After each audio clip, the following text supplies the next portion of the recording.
চাই। এবছরের রোজায় আমার পক্ষ থেকে আপনাদেরকে অনুরোধ করব, শুধু একটা জিনিসের ওয়াদা কি আপনারা করতে পারবেন?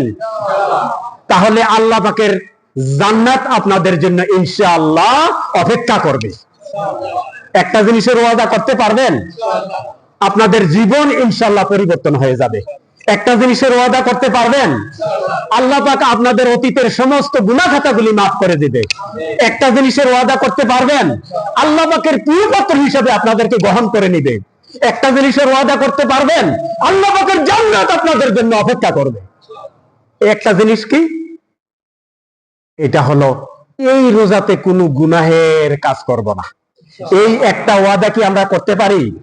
কারা কারা করে দেখি? মাশাআল্লাহ, আল্লাহ পাক তুমি তৌফিক দান করো। সম্মানিত ভাইয়েরা, এই একটা আমল যদি আমরা ঠিক রাখতে পারি যে এবারের রমজাতে আমরা একটা গুনাহ করব না, ইনশাআল্লাহ আমি আল্লাহর ঘর মসজিদে বসে আল্লাহর উপরে নির্ভর এবং তাওয়াক্কুল করে বলছি, আপনাদের জীবন পরিবর্তন হয়ে যাবে ইনশাআল্লাহ।